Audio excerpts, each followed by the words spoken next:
आज, अभी, इसी क्षण मैं अपने संपूर्ण राज्य का त्याग करता हूं। मैं अपने संपूर्ण राज्य का त्याग करता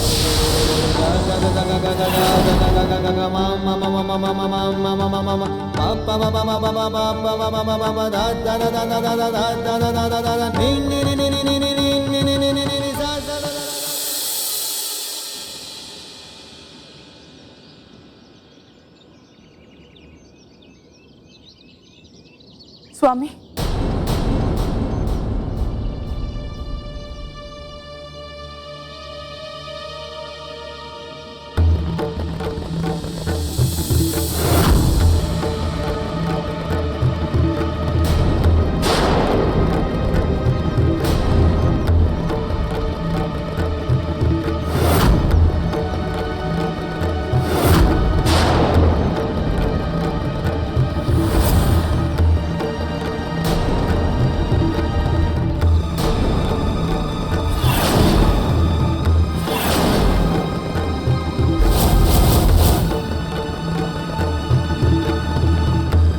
अकेले अपनी छाया को छोड़कर कहाँ जा रहे हैं आप?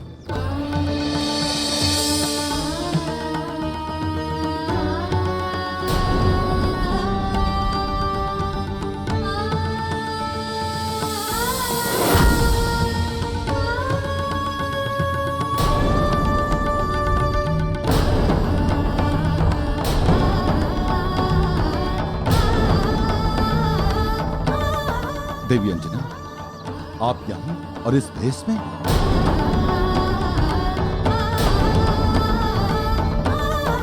हाँ स्वामी, मैं आपकी धर्म पत्नी हूँ और कहाँ रहूंगी? जहाँ आप वहीं मैं।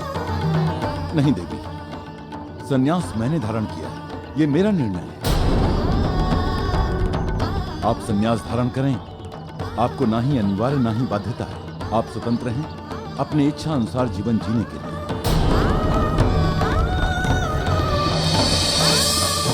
अपनी इच्छा अनुसार ही तो जीने के लिए आई हूँ। एक विनती है आपसे, मुझे आपके साथ आने के लिए मत रोकिए। मैं भी आप ही की मार्ग पर चलना चाहती हूँ। देवी अंजना, ये तो अति प्रसन्नता होगी आपके मुख से ये बात सुनकर कि आप भी उस सच्चे सुख के मार्ग पर चलना चाहती हैं। इस विलक्षण आनंद का अनुभूति कीजिए। आइए चलिए।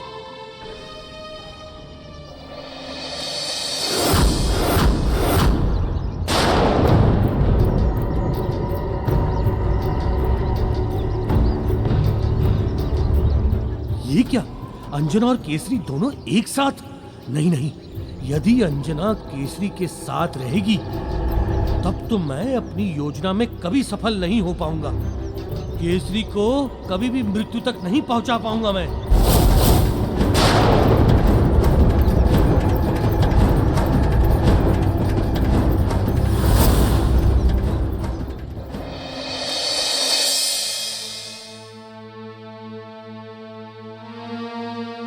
नीलम, किंतु यह हुआ कैसे? मारुति तुम्हारे जाल से बचा कैसे? नीलम, यदि यह कार्य तुम नहीं कर सकते तो मुझे स्पष्ट कहो, मैं उसे स्वयं हटाऊंगा अपने मार्ग से। अब मैं धन का देवता बनने के लिए और प्रतीक्षा नहीं कर सकता।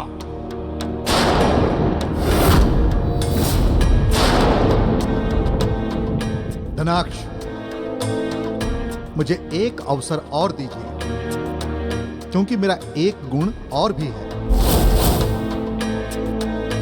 कि यदि नीलम किसी के विपरीत हो जाए तो वो उसकी मृत्यु का कारण बनता है। और इस बार मारुति के साथ ऐसा ही होगा धनाक्ष। इस बार वो मेरे षड्यंत्र से बच नहीं पाएगा, नहीं बच पाएगा। हाँ,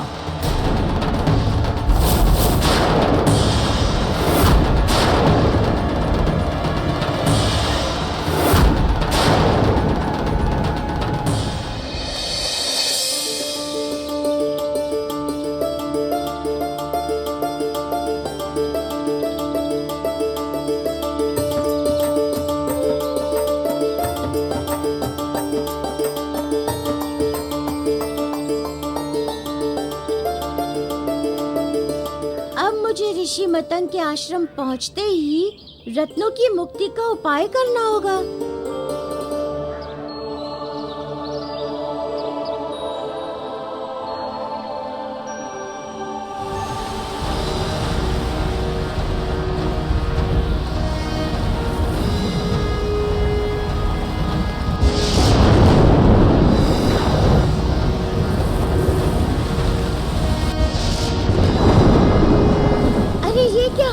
अचानक इतनी तीव्र आंधी कहां से चलने लगी?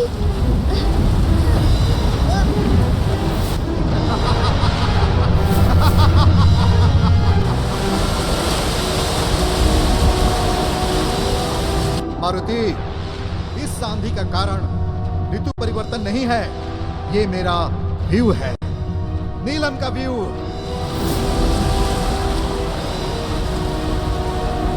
अब तुम मेरे इस चक्रव्यूह से इस बार जीवित नहीं बच पाओगे मारुति।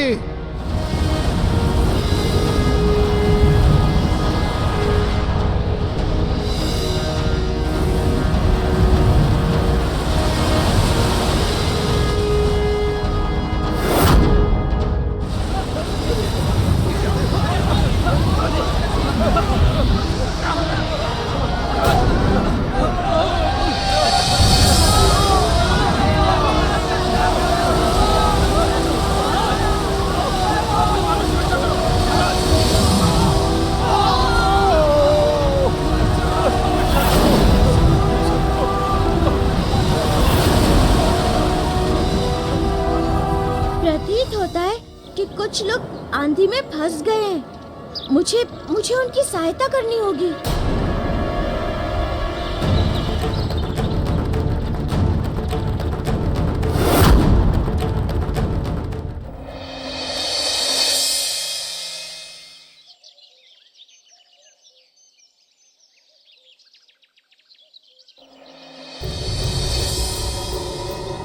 अंजना, अब तुम्हारी सारी चेष्टा व्यर्थ है। केसरी गोमेद के प्रभाव से बच नहीं सकता, किसी भी परिस्थिति में बच नहीं सकता। मैं बचने ही नहीं दूंगा उसे।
महाराज,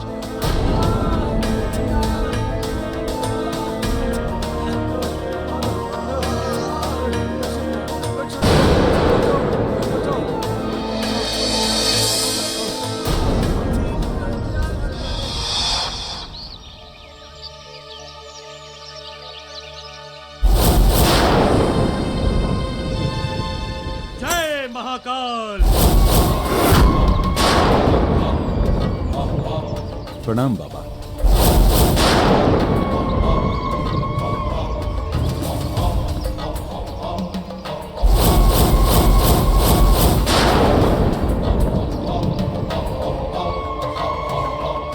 तो तुम सुख की खोज में निकले हो?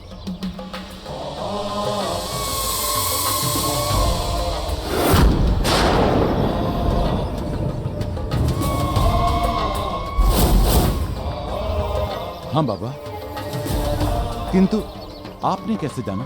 अपनी दिव्य दृष्टि से बच्चा, अपनी दिव्य दृष्टि से। कुछ भी गुप्त नहीं है हमसे। तो बाबा बताइए ना, मुझे सच्चा सुख कब प्राप्त होगा?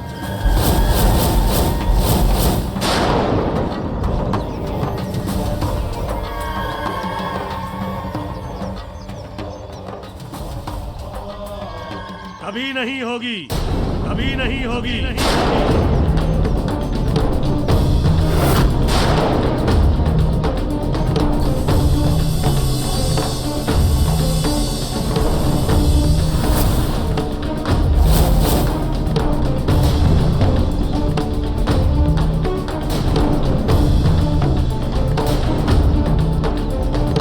क्यों नहीं बाबा?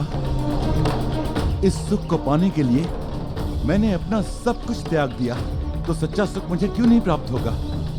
क्योंकि तुमने अपने शरीर का त्याग नहीं किया है बच्चा।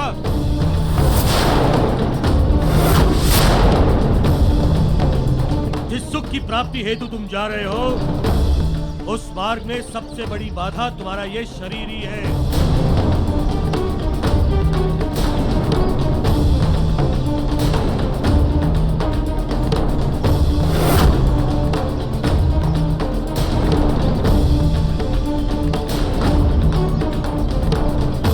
बाबा, मैं कुछ समझा नहीं।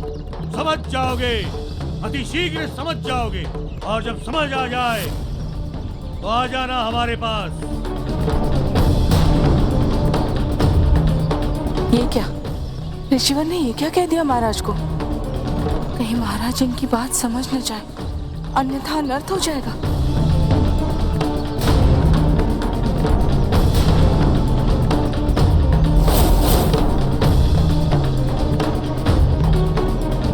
अच्छा बाबा, अब हमें आप आज्ञा दें।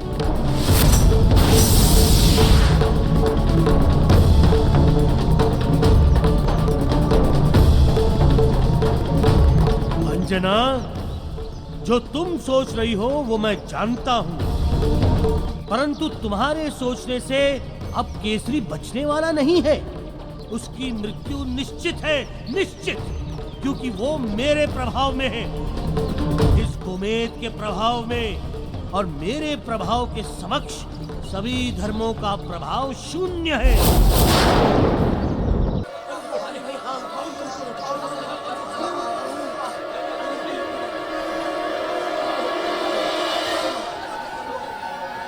मेरा पुत्र कहाँ है? कहाँ है मेरा पुत्र? महाराज, युवराज तो कहीं दिखाई नहीं दे रहे हैं महाराज। दिखाई नहीं दे रहा है? अरे अभी मेरे साथ यही था। ध्यान से सोचिए, यही कहीं होगा।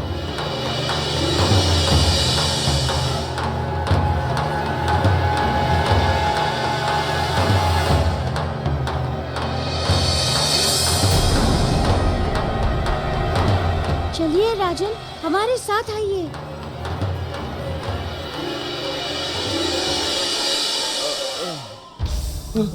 पुत्र, मेरा पुत्र, उठाओ उठाओ जल्दी।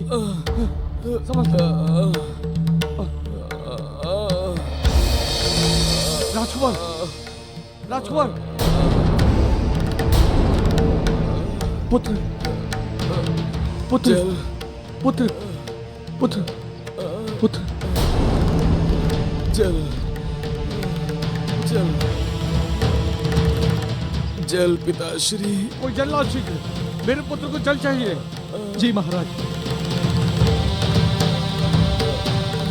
राजकुमार, राजकुमार, आँख खोलो पुत्र। जल,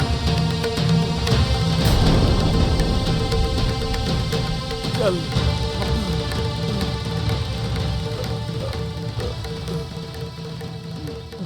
क्षमा करें महाराज, परंतु आंधी के कारण एक बूंद भी जल नहीं बचा।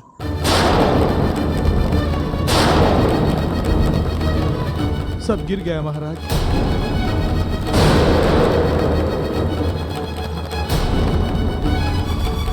कुछ भी कीजिए, कहीं से भी व्यवस्था कीजिए। जल नहीं मिला तो मेरा पुत्र मर जाएगा। जाओ।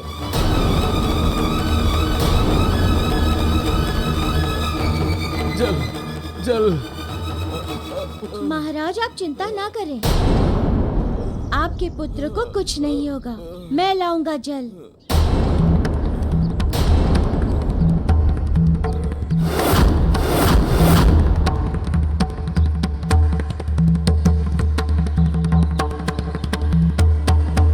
धैर्य रखो राजकुमार, पुत्र, सब कुशल होगा।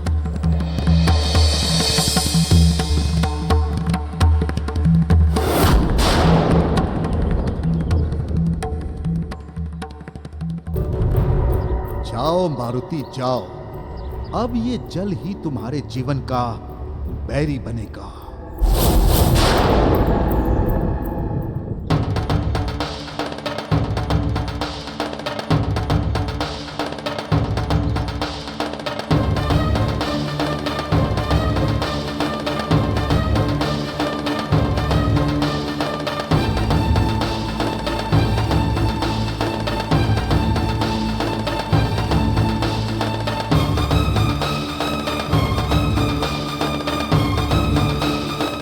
सघन वन के कारण तो नदी की दिशा का ज्ञान ही नहीं हो रहा है।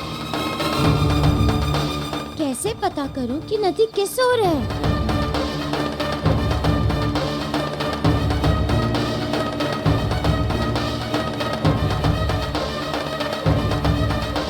पक्षियों का कलरव? इसका तात्पर्य ये है कि इसी दिशा में कहीं आसपास ही नदी है। अब शीघ्र ही राजकुमार के जीवन का संकट दूर हो सकेगा।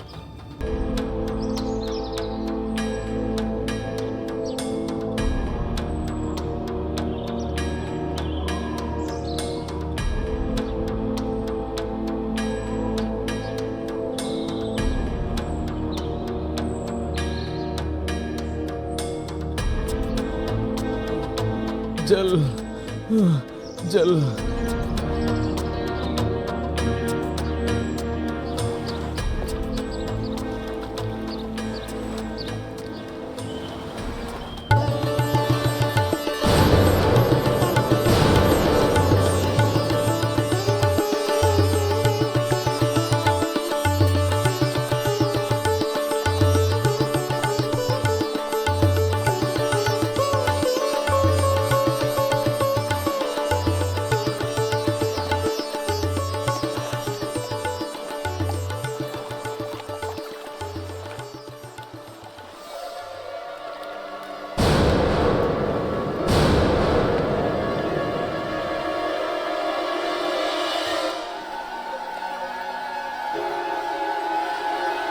ये क्या?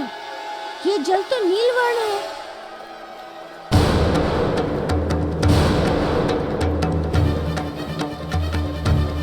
अरे इस नदी का जल भी नीलवर्ण है, वो सामान्य से अधिक।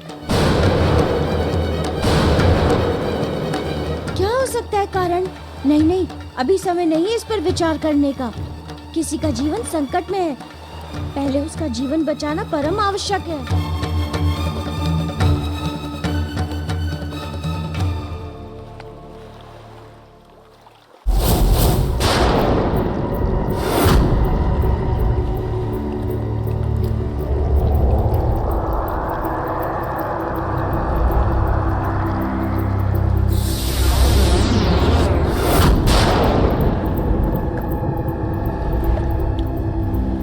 मारुति, तुम्हारा संशय सत्य था कि इस नदी का जल सामान्य से अधिक नीलमय कैसे हो गया।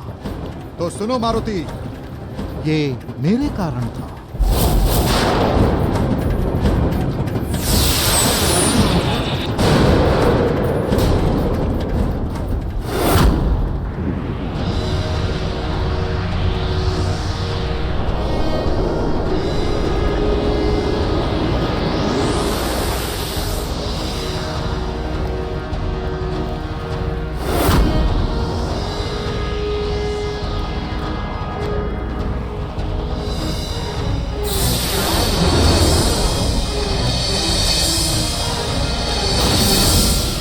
मेरे कारण था, मेरे प्रभाव के कारण,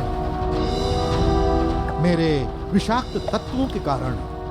और अब यही विषाक्त तत्व तुम्हारे जीवन की दिशा बदलेगी। अब तुम उसी दिशा में जाओगे जिस दिशा में मैं तुम्हें ले जाना चाहता हूं। हाँ मारुति, हाँ।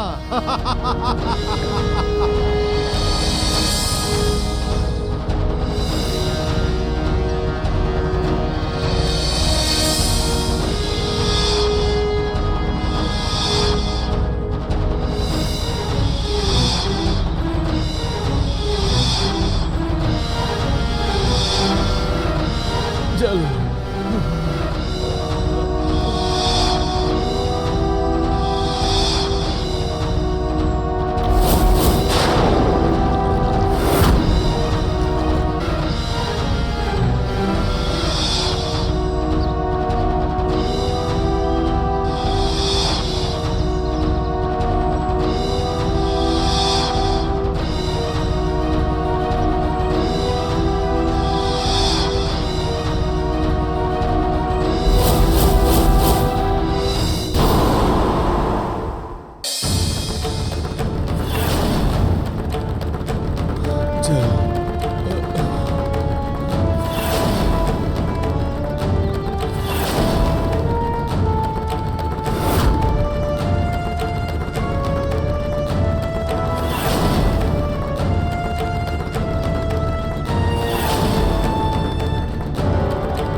हे सत्पुरुष, सब कुछ दान देने के उपरांत भी मुझे शांति नहीं है। वो सुख प्राप्त नहीं हो रहा है जिसके लिए मैंने सब कुछ दान दिया, सब कुछ त्याग दिया। श्री संपदा, राजपाट का दान दान नहीं।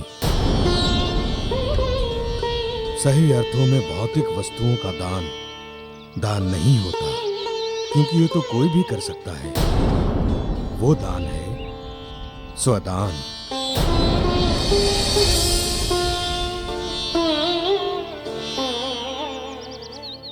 स्वदान? ऋषिवर, मैं कुछ समझा नहीं ऋषिवर।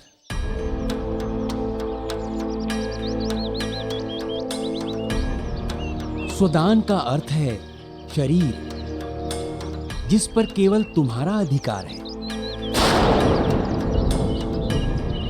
इसलिए जब तक यह शरीर तुम्हारे साथ है, तुम्हें सच्चे सुख की प्राप्ति कभी नहीं हो सकती।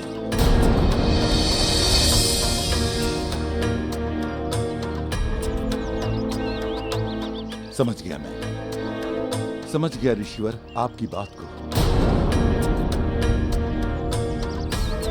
उस ऋषि ने भी यही बात कही थी। जिस सुख की प्राप्ति हेतु तुम जा रहे हो, उस मार्ग में सबसे बड़ी बाधा तुम्हारा ये शरीर ही है।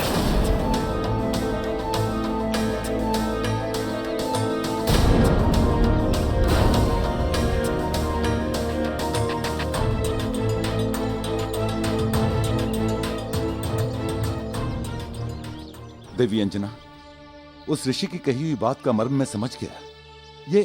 ये हमारा शरीर ही दुखों का मूल कारण है। इसलिए सच्चे सुख की प्राप्ति के लिए मुझे अपने इस नश्वर शरीर का त्याग करना होगा। देवी अंजना, शरीर का त्याग करना होगा, शरीर का त्याग करना होगा, शरीर का त्याग करना होगा, शरीर का त्याग करना होगा।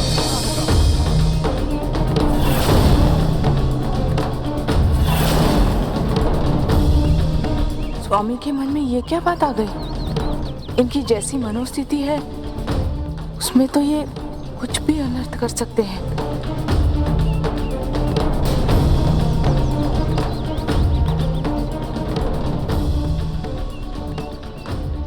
स्वामी, आप जो कह रहे हैं वो सत्य है, किंतु आप अपनी बात का भावार्थ भली भांति नहीं समझे। देवी अंजना, आपके कहने का तात्पर्य क्या है? बहुत सरल है स्वामी, हमारा शरीर ही तो सुख का मूलाधार है। इस शरीर से ही तो हमें सुख की अनुभूति होती है। यदि शरीर ही ना हो तो सुख की अनुभूति कैसे होगी? इसीलिए इस शरीर को साधन बनाकर साधना करने से ही सच्चे सुख की प्राप्ति होगी।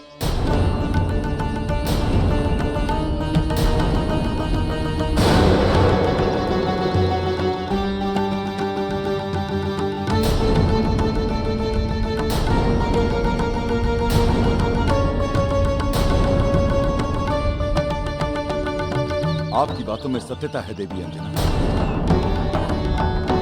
उस ऋषि की कही हुई बातों का असली मर्म मैं समझ नहीं पाया।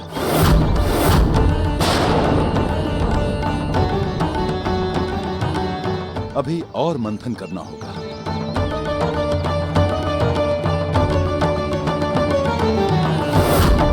अंजना, तुम मेरे मार्ग में बहुत बड़ी बाधा हो। एक बार पुनः यह सिद्ध हो गया कि जब तक तुम केसरी के साथ हो, मैं अपने उद्देश्य में कभी सफल नहीं हो पाऊंगा, कभी नहीं।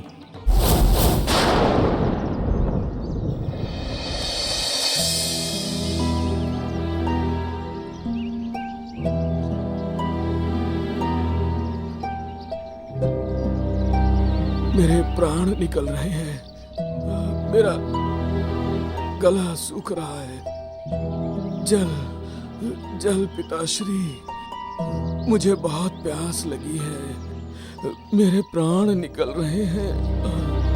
जल। धैर्य रखो पुत्र, वानर बालक जल लेकर आता ही होगा।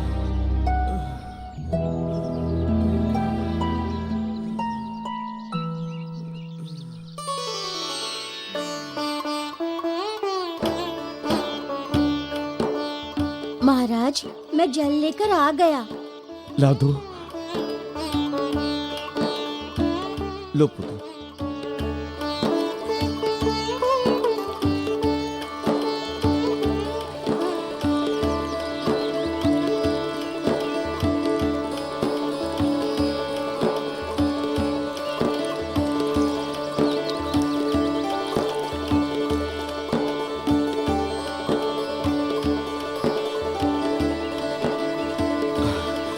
अब अच्छा लग रहा है। अब प्यास बुझी है।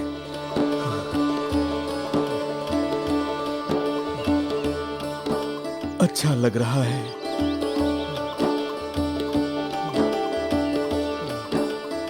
मेरे पुत्र के प्राणों की रक्षा के लिए तुम्हारा बहुत बहुत धन्यवाद बालक। पुत्र, ये जल मुझे दे दो। मुझे भी बहुत प्यास लगी है।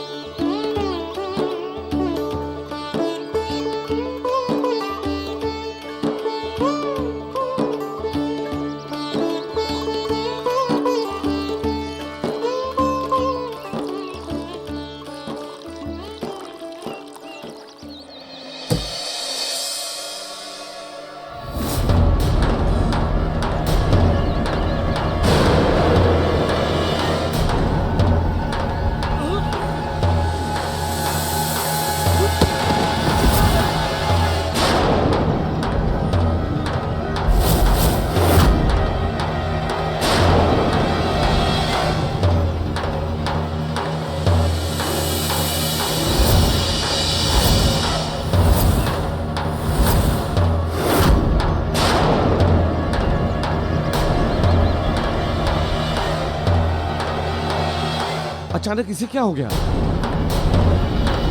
ये गिर क्यों गया?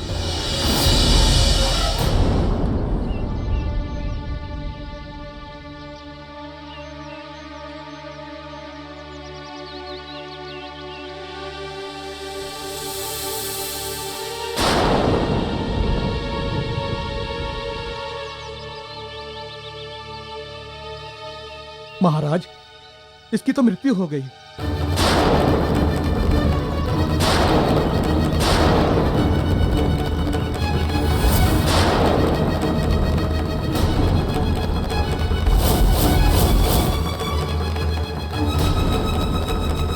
मृत्यु हो गई?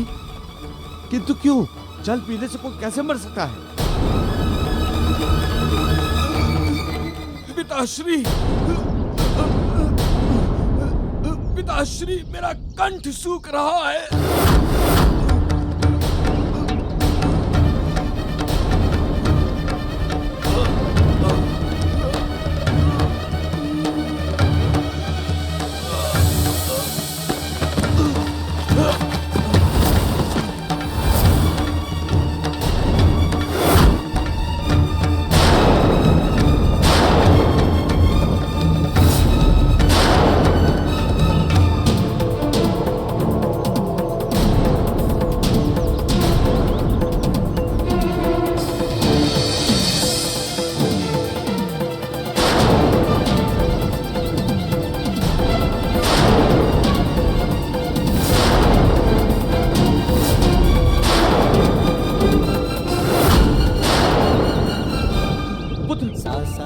पुत्र, क्या हुआ तुम्हें? पुत्र,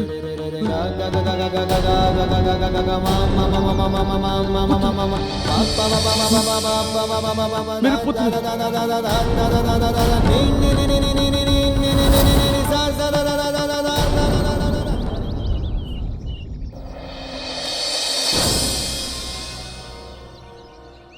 ये संसार और संसार की सभी वस्तुएं मिथ्या है, माया है, एक छलावा है। सत्य तो केवल एक है, परम सुख, सबसे ऊपर, सबसे अनमोल। परिस्थितियां दिन प्रतिदिन जटिल होती जा रही हैं। रात सुख में रहने वाले व्यक्ति को अब ये संसार मिथ्या प्रतीत हो रहा है। यहाँ तक कि जीवन से भी मोह भंग हो गया है। क्या हो गया है इन्हें? किस सुख का अभाव हो गया है? किस बात का दुख हो गया है कि ऐसा जीवन यापन करने का हट कर बैठे हैं?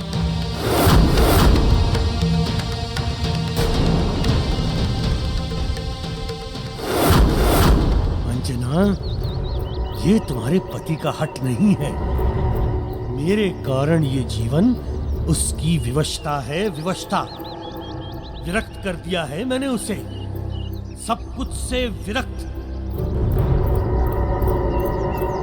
अब केवल पृथक करना है मुझे उसको तुमसे, ताकि मैं अपने उद्देश्य में सफल हो सकूं।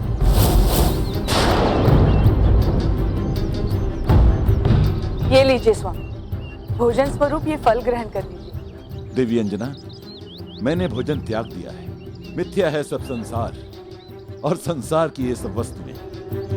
किंतु स्वामी, मैंने आपसे कहा था ना कि जीवन साधन है, सुख का साधन, और उस परम सुख को प्राप्त करने के लिए इस जीवन को बचाकर रखना आवश्यक है।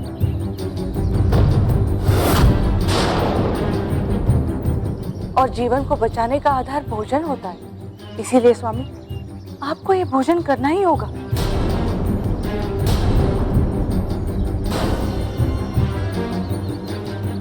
किंतु देवी, मैंने ये भोजन त्याग दिया है।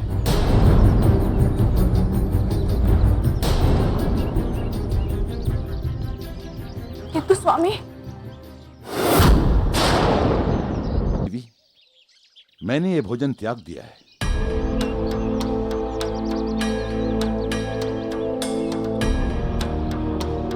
किंतु स्वामी,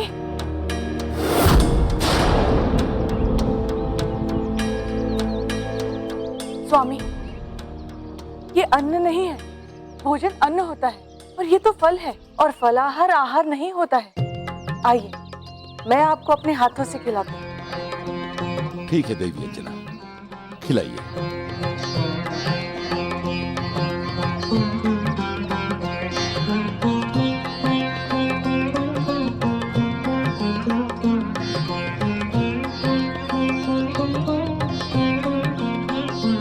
मीठे हैं ना? हाँ देवी अंजना, ये वेद नहीं है, आपका प्रेम है।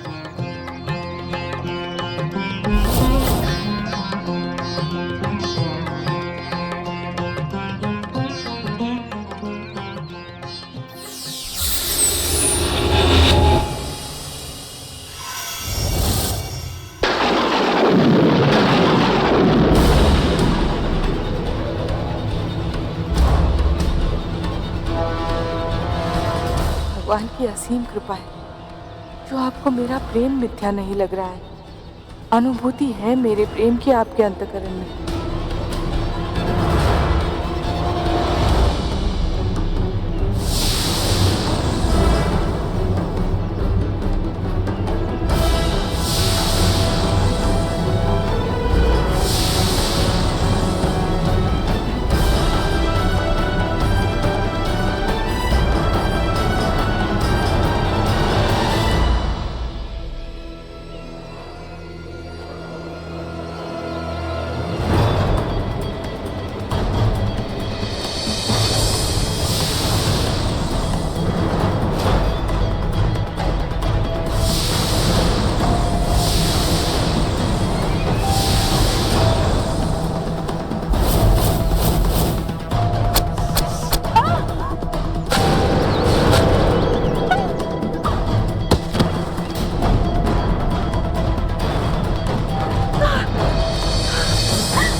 स्वामी, रक्षा कीजिए स्वामी, बहुत असहनीय पीड़ा हो रही है।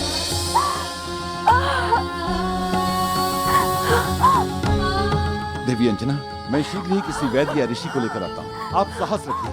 नहीं स्वामी, आप मुझे अकेला छोड़कर कहीं मत जाइए। देवी अंजना, मैं शीघ्र ही लौट कर आता हूँ। स्वामी, स्वामी, स्वामी।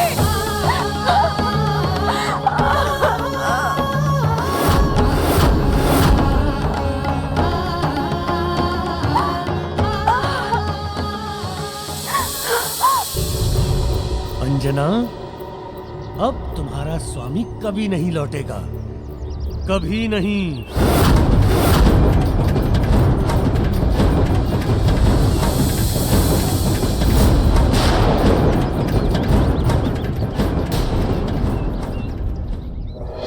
मेरे पुत्र की मृत्यु कैसे हो गई? महाराज, इन दोनों की मृत्यु जल पीने से हुई। बोध होता है कि इस जल में विष था।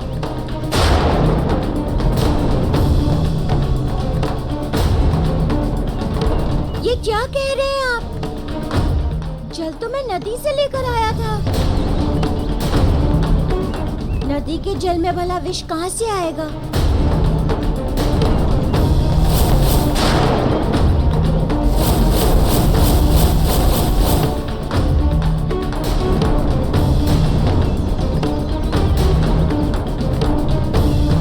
ऐसा प्रतीत होता है मानो यहाँ कोई बहुत ही बड़ा अपराध हुआ है और उस अपराध का आरोप व्यर्थ में इस बालक के सर मढ़ा जा रहा है। ये बालक निर्दोष नहीं है। इसने विष देकर मेरे पुत्र की हत्या कर दी है।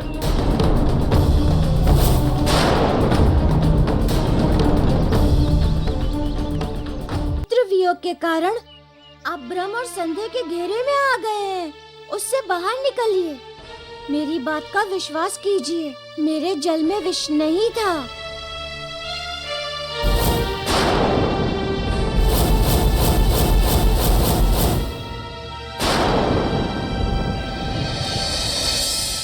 ठीक है, इस बात का निर्णय अभी हो जाएगा। लाओ, जल का पात्र मुझे दो।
वानर बालक, इस जल में विष तो है,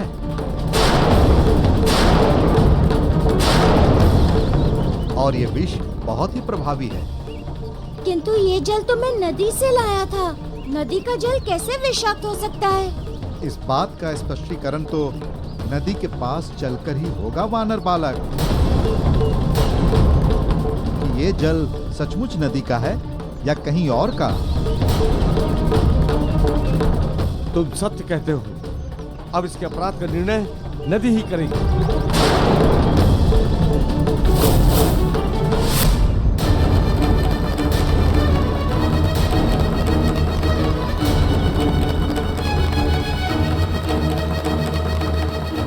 मारुति, अब तुम हत्या के आरोपी हो चुके हो। इस आरोप से मुक्ति अब असंभव है तुम्हारी, असंभव।